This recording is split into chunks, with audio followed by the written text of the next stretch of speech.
Hey guys, my name is Suede, and if you watch my channel, you might start to wonder to yourself, this guy spends a lot of time whining about Civ 3. Does he actually like the game? And the answer to that is absolutely and unequivocally yes. And if you want to know exactly how I like the game, I will tell you in this video. So what we're going to do is we're going to make a tier list of all the game mechanics of Civ 3, at least the ones that I have strong opinions about and stuff to talk about, and we're going to put it right here.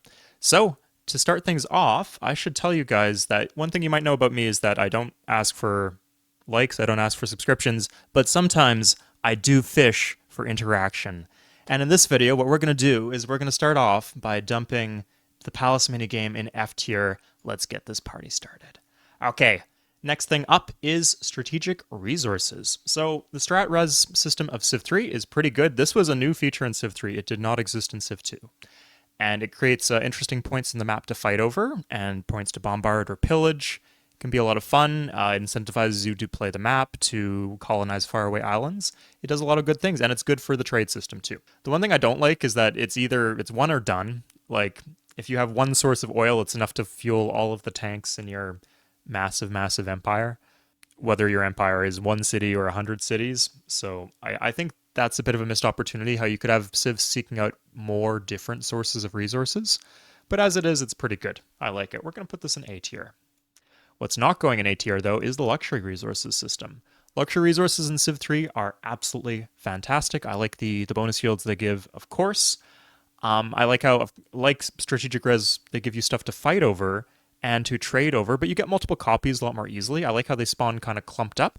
They encourage you to branch out to enemy continents. The only thing I don't like about them is it'd be nice if they spawned on islands to give you incentives to colonize islands. But they're a really good counter to the corruption snowballing. So Civ 3 has some built-in anti-snowballing tech, which is corruption, of course, but it does reward you for having more and more luxuries, which you can get either by conquering, but also by trading.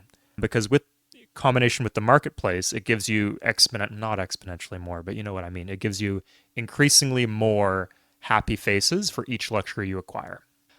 So doing that makes it really rewarding to play both for conquest, but also for trade, which I really think helps out the game a lot.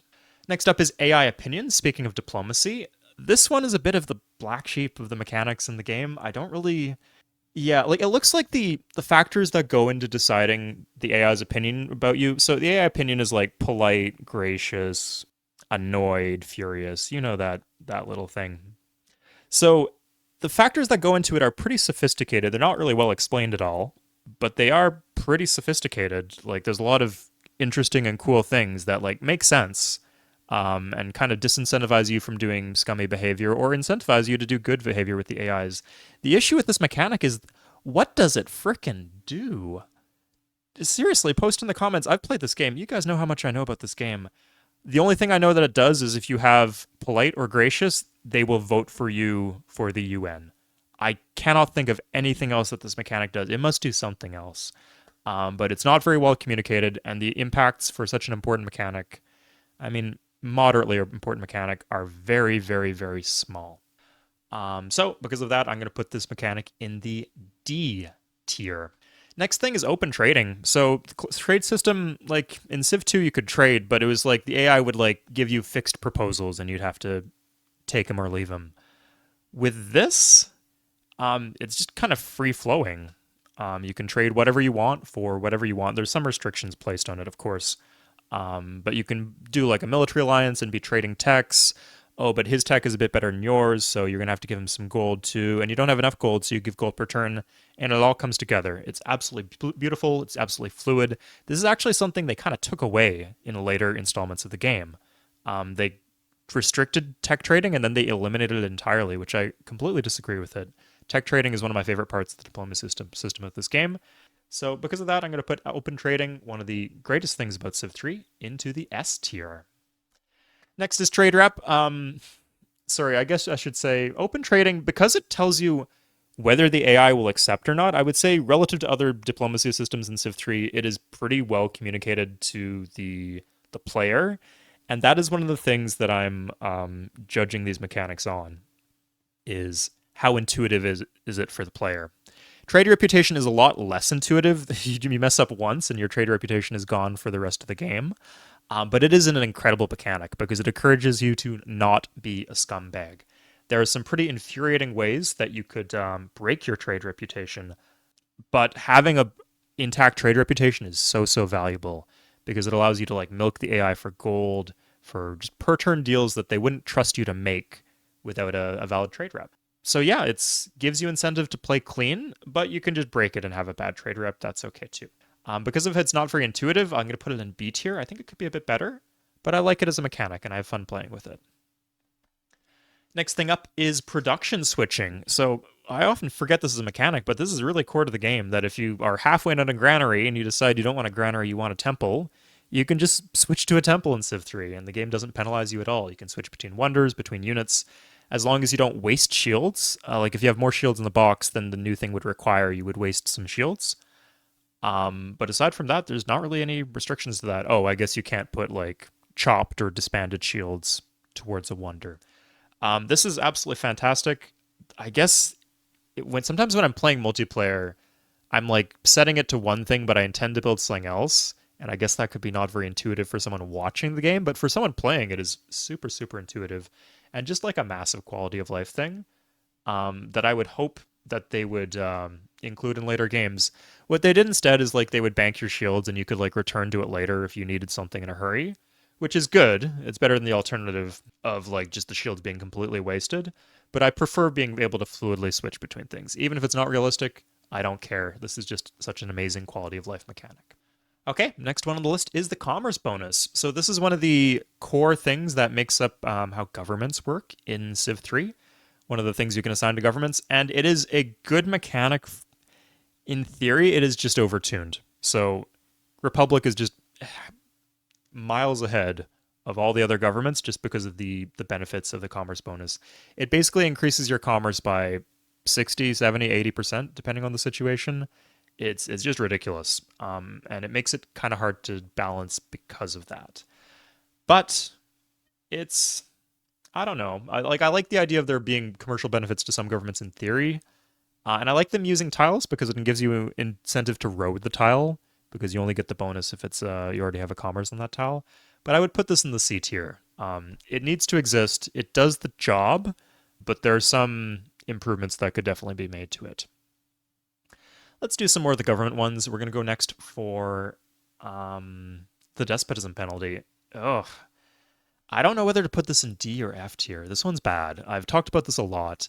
But my biggest issue with the despotism penalty is it's very unintuitive to play around. To play around it successfully, you pretty much need to memorize all the tile yields and the bonus res yields in the game. But the game is, the mechanic is actually making it more difficult to memorize those things. Because if you have like a fur on a forest, it doesn't provide an extra shield. But if you have a fur on a grassland or a plains, it suddenly does provide an extra shield. Or like irrigating wines on plains does nothing. Irrigating wines on grassland gives you extra food. So it can make it hard to learn all those yields because you're not being told honest information about what the tile yields are. So because of that, I think this mechanic is pretty bad. One thing I do like about it is it does balance things a bit, although not as well as it can, or it could. So what this means is if you have a start with a lot of high food tiles, or if you start with a river and can irrigate your bonus grasslands, a lot of those yields will be wasted. Whereas if you have badlands, you have low yields already, so you don't lose a lot of tile yields to the despotism penalty.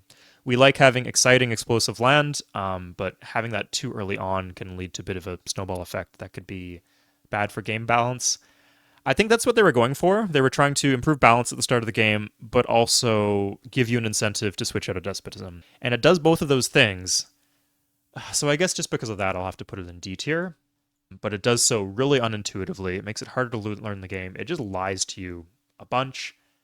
And it really like distorts the kind of worker moves you need to make. We'll put it in the F tier above Palace minigame. I'll see if I adjust my thinking about it. Anyway, one more thing about governments. We have war weariness. I actually love the war weariness system. War happiness.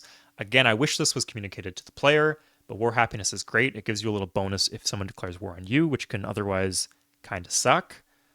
It gives you an incentive not to play these governments like democracy, feudalism, republic. You have to manage your happiness and how you fight the war very carefully.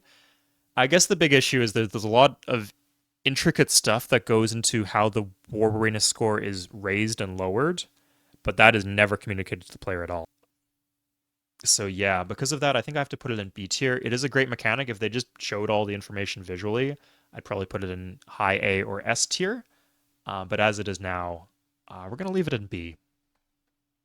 Next thing, in terms of government, we're going to do unit support. Standard system, not too much to say here. Unit support is good. It can be a bit of a difficulty curve with feudalism and republic that you have to pay more per unit over the cap, and you have to be very careful about raising the population of your cities. But it's actually the kind of mechanic that helps you learn the game because you want high population cities anyway, with republic at least. With feudalism, it kind of has you do these counterintuitive city spam strategies, but I guess that's cool because it incentivizes different strategies. So yeah, we'll put it in A tier. I like unit support. I think it's well implemented in Civ 3. Okay, let's get into some of the, unless I'm forgetting something, I think we're going to get into some of the combat stuff. Oh, Anarchy. Oof. Speaking of government stuff, I guess we're going to do Anarchy now. So Anarchy is really, really punishing. It lasts like up to 8 turns. It just lasts too long. I wish there were, like, I like the little Anarchies in like Civ 4. It is just brutal in Civ 3. You can play around, there's no way to play around it too. Like, I guess you can manage your tiles a bit. And you can pick a religious civ, and it does give like a reason for the religious trait to exist. But it is just kind of brutal to play through. It kind of stops you from like freely switching governments at will during like you could like switch into a wartime government for war and then switch back into republic after the war is gone. But here that's only for like big long-term shifts in how you're playing the game. So I think it could be a bit better. I think there are ways to accomplish that goal. And honestly, I'd like a little bit more freedom in how you change governments. Maybe just like -1 across the board to anarchy length for big empires. I think that would be good. Yeah, but I guess it's like communicated relatively well to the player. It's just unfun. Yeah, like I don't mind unbalanced mechanics or poorly communicated mechanics if they're fun. And fair and good mechanics can be weighed down by just being unfun to play through, especially the length of the anarchies and how, oh my god, don't get me started on the fact that we'll like go to all of your individual cities and tell you you're disordering.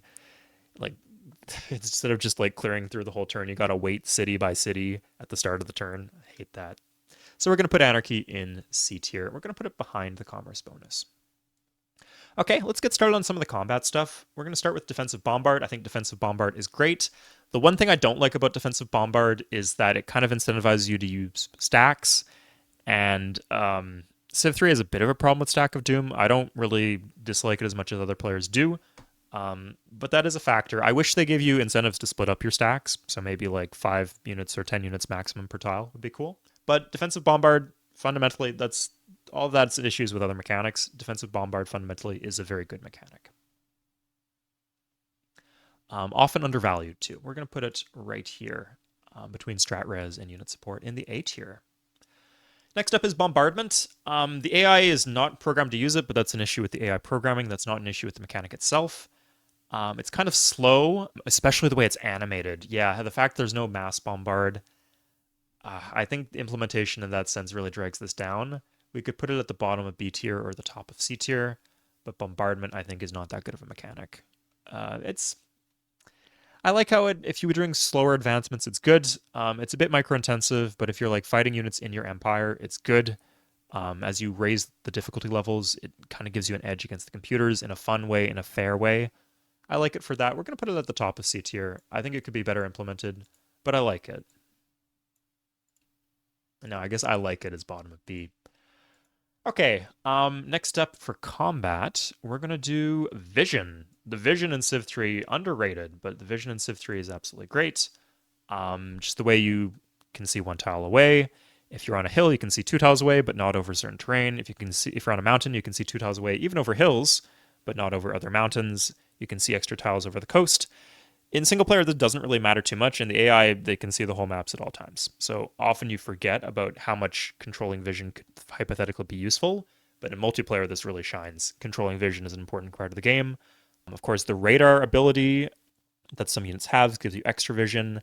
And then on top of that, yes, on top of that, the intersection between vision and borders is wonderful. It gives you an incentive to expand your borders because you can see further away. Lovely mechanic. Absolutely love how it's implemented in the game. Wouldn't change a thing about it. It's great. Okay, next up for wartime stuff. I guess we're talking about borders, so let's do borders. Borders are fantastic. This was a new introduction in Civ 3, but it's a very important graphical thing for like showing how much control you have on the map. It makes the minimap look nicer. It makes just scrolling through the map look much more clear to see what's going on. It allows for the culture stuff. I'm not super big on culture stuff in Civ 3, but borders is what makes that happen. Again, borders did not exist in Civ 2. You would just have to like kind of guess, and like the AI would like kick you out of their land, but their land was not visually demarcated on the map, so that was quite frustrating. So yeah, borders are great, and borders do so many little things. Like you can only heal in your borders, you cannot heal in enemy borders. Sorry, I guess you can heal in neutral land. You cannot use road in enemy borders, so you can't use roads unless you have a rite of passage. You can kick people out. Borders give exclusive vision. What else do? They give you easy access to strategic resources. They give you access to tiles for your cities to use. That's why you want a border expand, so you can use more tiles. There's a bunch of really small things. I'm probably forgetting one or two that borders do, but altogether, like having a border expand, like you don't usually think of cultural buildings as being good in multiplayer, but having a border expand or having your city right up in the enemy's face is very, very good for fighting wars against them or just playing the game. So borders do a lot of small things that all feel very intuitive, but add up to being very strong. It is strong to have things inside your borders. So because that's so subtly and well implemented, I'm going to put that in S tier. Speaking of borders, I guess we're going to go for culture flips now. This gotta has to go bottom of D tier, I guess. Not well communicated to the player. Nobody has ever come to my channel and been like, yeah, guys, I'm really freaking pumped about the despotism penalty. But some people do like culture flips because they like to flip enemy cities, especially low difficulty levels. On high difficulty levels, that's not really possible anymore if you play the game conventionally. But on low difficulties levels, it's possible. It feels good, yeah, but just losing a city it's so random. The fact you lose all your units when the city flips, God, I'll say as far as things go, like the amount of things that go into culture flips, each of them is well balanced and well thought out, like distance to capitals, number of tiles, number of foreign citizens, resistance, and creates like a good set of incentives to play around, although frequently the incentives just lead to you raising enemy cities. But just that set of criteria for whether a city flips or not is not communicated to the player directly or indirectly within the game. So that makes the game pretty brutal to play. And again, losing cities and culture flips is just one of the roughest things you can have. So yeah, we're going to put that at the bottom of D tier. Speaking of like map stuff, let's do worker improvements, I guess, now. Oh, we could do movement costs. Yeah, I like movement costs. Movement costs are great. I think I'd put them at the top of A. They are clearly communicated to the player. They're not super intuitive in terms of realism. Like, I'm pretty sure a horse would move faster across hills or forest than a regular footman would, regardless of whether or not there's a road there. But in Civ 3, that's not the case. But people will get the hang of it pretty quickly. AI pathing, I complain a lot about AI pathing, but they know how to get somewhere as fast as they can. So the AI knows how to play around this movement pathing. So it makes for, with battles against the AI, it makes for interesting interactions.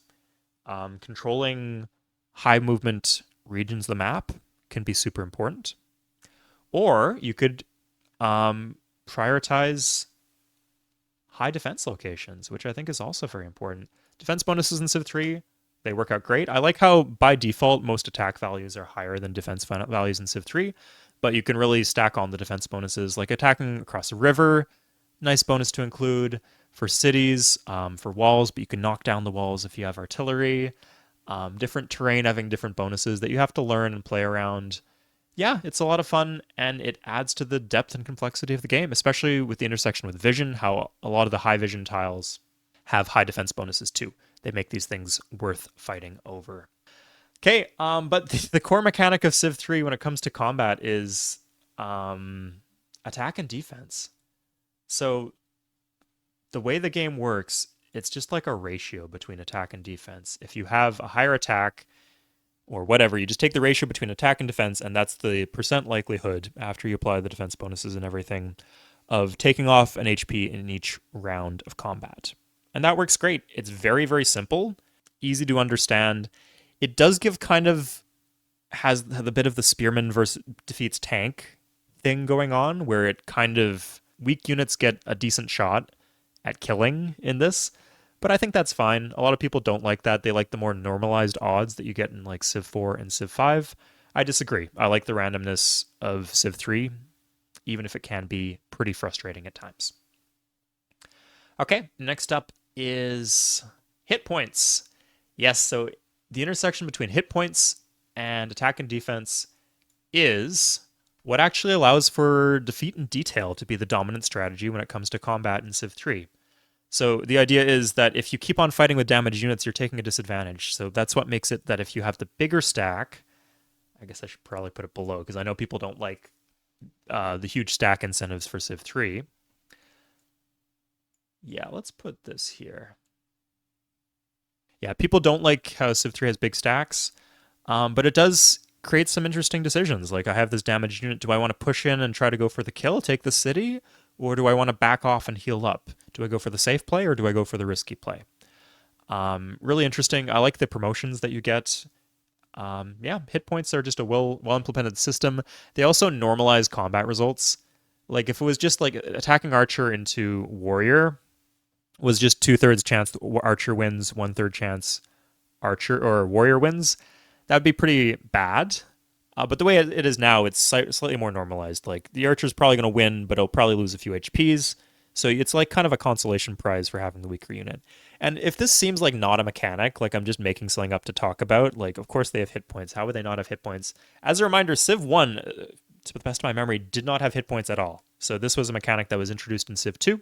That is returns in Civ 3 and is a great mechanic in Civ 3. So hit points, damn right. Okay, next up on our list is Armies. So same thing with Anarchy, right? So Anarchy is a fundamentally useful mechanic.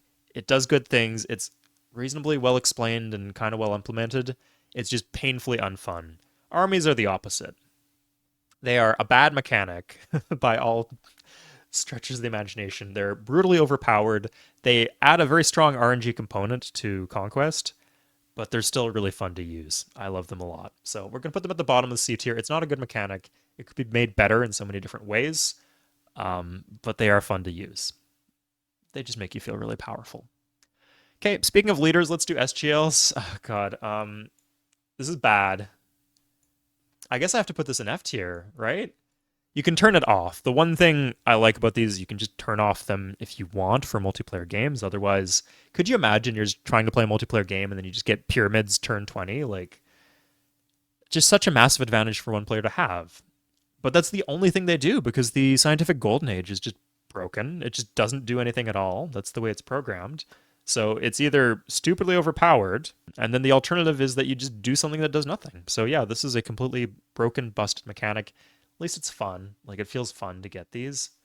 But man, this is bad. I'll say for MGLs, I didn't really include military great leaders because there's too much intersection with armies, but I think being able to rush small wonders is good because first of all, it's not like a competition to reach the small wonders. You get them when you get them. It allows you to get the small wonders in cities you wouldn't otherwise have the production to get them in. So like putting Forbidden Palace in interesting cities, it allows you to do that. I just think it's a more balanced reward in general, being able to rush a small wonder or a building or a unit than it is to be able to rush a great wonder for free. Speaking of great wonders are great. I love them. Returning, absolute champion. This is a great mechanic that returns from previous entries in the franchise. There's a reason this is so popular. It is introduced in Civ 1, if I remember, and it is still in the newer versions of Civ. People love it. They're fun to do. I'm not going to speak towards the particular balance of particular wonders in Civ 3. I do think it's pretty good in Civ 3. But obviously some are crap and some are overpowered and amazing. But just the idea that you're competing over these big projects that have a huge effect the rest of the game is just a really compelling one and makes the game really addictive and fun. Okay, when we did government, we didn't actually mention military police, so let's do that now. I like military police. They get the job done. Some governments don't have them, but it gives you incentive to pay attention to where your units are, which I think is good. I like people not leaving their cities naked.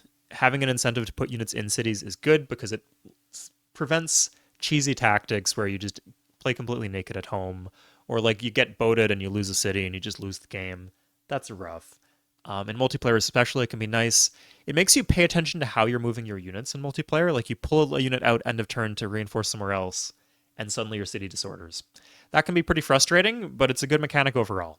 So military police definitely goes in A tier. We're gonna put it above hit points. Maybe right here.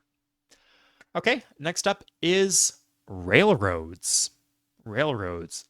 This has to be, again, they're fun. I like the representation of the Industrial Revolution, how your cities just balloon in size as soon as you unlock railroads and hospitals. So railroads are good. I like how they have that effect.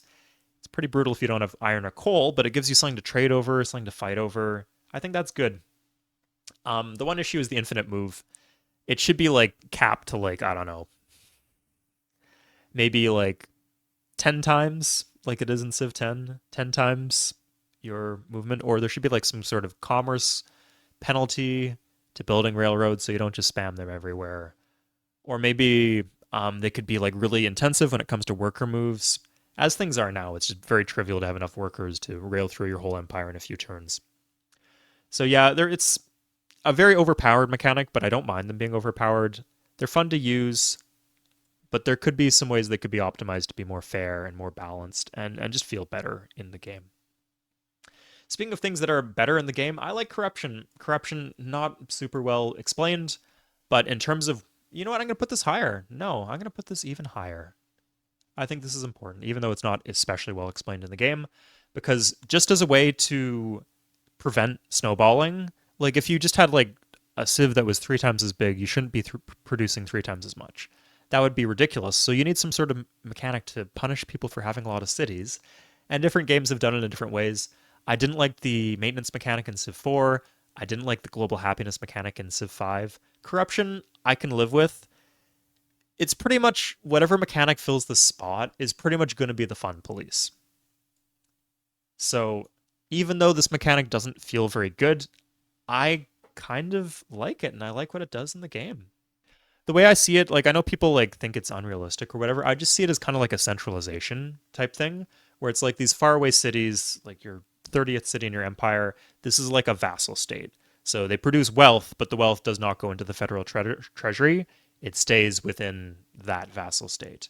Unless you make efforts to bring it within a centralized empire, like changing your government or like building courthouses, building police stations. So yeah, it does make sense to me. It is the fun police mechanic, but it does it in a way it doesn't punish you. Like in Civ 5, global unhappiness really punishes you. It feels bad to run into that. In Civ 4, I'm kind of talking my way into the S tier right here. Global maintenance feels bad. Like you can just tank your game by having too much maintenance. The worst thing you can say about having too many cities in Civ 3 is the cities don't do anything. If the worst thing that can happen is just nothing, I think that's okay. That feels okay to play. It doesn't feel like you're being punished too much. So corruption, heard it here. Corruption is good.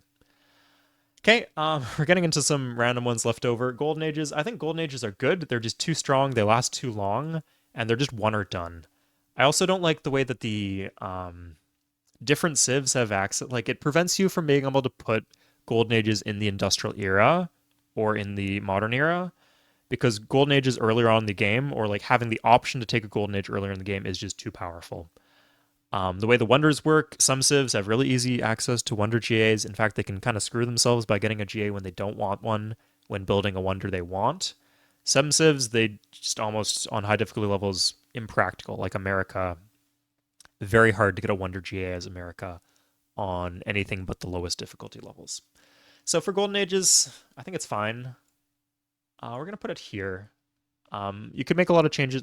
These are mechanics I think that are fundamentally good mechanics. They would just need quite a few changes to make them up to par. Good. Okay, next up is pollution. Glad we have something else in the D tier here. I don't like pollution too much. It has this awkward effect where like you're done your worker moves, but you just pollution comes up and suddenly you need to assign worker moves to it as soon as possible. And then it doesn't reassign your citizens after you clean up the pollution. So your cities are just left starving if they were already at the food cap. So that's not great. You can get like pollution on islands, and then you have to like boat. What do? You boat over your workers, or you airlift over your workers. I'm not sure if workers can airlift. That just feels bad. It's just too micro intensive for something that doesn't really do anything. Like if you wanted to, that's the issue. Same thing with railroads. That workers are a start of game unit. They are very very cheap, so it's not hard at all. If you want to, you can have a billion workers by this phase of the game. It's just a question of where they are and do you want to do the micro to manage them. So I don't like pollution at all. I think it should be reworked. Okay, next up is Outposts. This is kind of a meme one. But Outposts don't really do anything unless they're on a mountain. So if you place them on a hill, unless I'm mistaken, they don't do anything. They give you 2 tiles of vision. You already had 2 tiles of vision if you just put a unit there. I guess they don't cost maintenance, unlike workers, but they just very fragile. They die to any unit. They die to barbs. Borders basically do the same thing, but I don't know. Like on mountains, they're good. And they do let you line your coast, which I think is a bit of an exploit. Probably shouldn't be able to do that. I find it fun to do that. Yeah, they don't really cost anything. I guess new players can just they consume the whole worker, so new players can really fuck themselves by building outposts they don't want. So we're gonna put them at the top of D tier. Maybe you could do something with them if you're redesigning this game. I don't know though. Civ traits. I like Civ traits. They're a great mechanic. I like how they work in this game specifically. Because there are pairs. You get 2 traits, and the traits are stock abilities. Some of them have different intersections. Some of them have like negative synergy. Some of them have positive synergy. Some of them are really good. None of them are bad. But as a fundamental system, it's a good system because, first of all, you don't have to memorize what 31 different civs do. You just need to know their trait pair. And then if you memorize what 8 traits do, you know what all the different civs do. It also makes it easier to balance because you just need to make sure that these traits are balanced, just 8 things, as opposed to Civ 5, where like the gap between the worst Civ in Civ 3 and the best Civ in Civ 3 versus the gap between, I don't know, Poland and the Iroquois in Civ 5 is just so much bigger in Civ 5 because they just were kind of, they're just realistically not going to be able to do enough playtesting to make 30 different Civ traits relatively evenly balanced, which they have done here. Like most of the issues with balance in Civ 3 is due to the unique units. So I think Civ traits are great. We're going to put them in. Yeah, I don't think I'd change a single thing about them. We're going to put them in A tier or in S tier. Put them right here. Obviously, I'd make edits to the traits themselves, but as a system, for fundamental system that you can mess around with, I think it's a good system. It'd be nice if they were more moddable. You can kind of mod them, just not certain aspects of them, which is a shame. Next up is specialists, which I think is one thing that the later games definitely got better than Civ 3. Specialists are not very good in Civ 3. They're too much effort to micro. You just have more cities and more citizens in Civ 3, so it's more micromanagement. And there's no way to like really game them. Sorry. The ways to game them are like painfully slow. It's just like having a bunch of high pop cities that are corrupt because it's not subject to corruption. But you also don't get multipliers from these. There's like no really way to like milk them and have the specialist go that extra mile and have like a real specialist strategy. Aside from that, like, you know, the strategy I'm talking about where you have a billion cities and a billion pop. But that one's painful and I wouldn't recommend that to anyone. In Civ 4, like there's no way to like interact with the system very much. In Civ 4, like you'd get the great people. The great people feel good. I think there was ways to like give bonuses to your specialists in Civ 4 with like different wonders and stuff. Don't quote me on that, but just like some way to make the system better and more fun to use would have been an improvement. We're going to put these at the bottom. Yeah, no, we're going to put them below armies. Fuck armies, I guess. Or sorry, fuck specialists, I guess. Okay, next up is the luxury slider. I like the luxury slider. It is pretty much intuitive. It converts commerce 1-to-1 ratio across your empire. That's as intuitive as it gets. It creates some interesting decisions where you have to put happiness in certain cities, but you don't really care so much about happiness in others because they're already really happy. Yeah, and it's just a cheap way to get happiness. Cheap in terms of bang for your buck, but as you expand, it gets more and more expensive because it just gets more and more efficient across all the different cities. So I like the luxury slider. We're going to put it below military police in the A tier. Okay, these are both B tier things as far as I'm concerned. Minimum tech time, it's good. It stops the AI from running away with the game. For Excel production, like that game mode, minimum tech time kind of screws you and really bottlenecks the game. But in the regular epic, regular length game of Vanilla Civ 3, I think minimum tech times are good. They do a slight bottlenecking, but it's more for the AI on high difficulty levels than it is for you. So this is good. I'm going to put Bombardment top of C tier, actually. Yeah. And this stuff is moddable, right? Like you might not like the decision to put it at 4 for minimum tech time, but I do like that minimum tech time does exist so that when you're modding the game, you have the option to put it at whatever you want. Same thing with maximum tech time. As it is now, it's pretty much in high difficulty levels, it affects writing. It doesn't really affect much else. Like the game lasts 500 turns or something like that. On high difficulty levels where this is most useful, likely the game's going to be over a lot before that.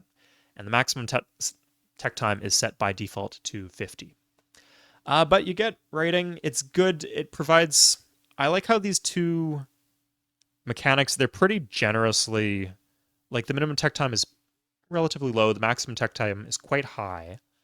But they provide like more of a narrow range of how quickly tech can progress. So yeah, like a good option to have for multiplayer modding. I often set it to, like in modern, it's set to 9 turns. It gives you the option, like if you can't afford to tech, if your economy is that screwy, you still get techs at like a very slow pace. You don't just get shut out of the system. So it's a good option to have. Next, it doesn't come to play as often as minimum tech time, though, I think. So we're going to put it below minimum tech time.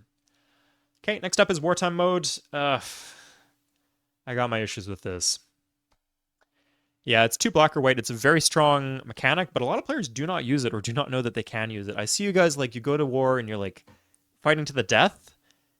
You're playing like Emperor or Demigod or something like that, just fighting to the death in this endgame war. You're playing communism. You're locked into this forever war, and you're not in wartime mode. People just don't know it exists. It can be very hard to exit wartime mode. Yeah. I guess there's some play to it. You either have to kill the Civ or make peace with somebody. It's difficult. It's too black or white. It's kind of similar to Golden Ages, I guess, in that sense. I guess it's easier to get than Golden Ages, so this justifies it being higher in the list, and it doesn't have as big of a game warping impact because it's not really present for the earlier eras of the game. Last but not least, we have roads. I like the way that movement works over roads. It's very intuitive. It's easy to figure out, and gives you incentives to pillage roads and also to build roads. I like how different terrains, the higher movement cost terrains are slower to road, but the payoff for roading them is bigger. So roads are just great. So yeah, we're going to put them up here in A tier. Okay, I did a little bit of shuffling around here, and this is my final tier list for the game mechanics of Civ 3. So you might notice that at the top of the list, there's a lot of stuff in S tier and A tier.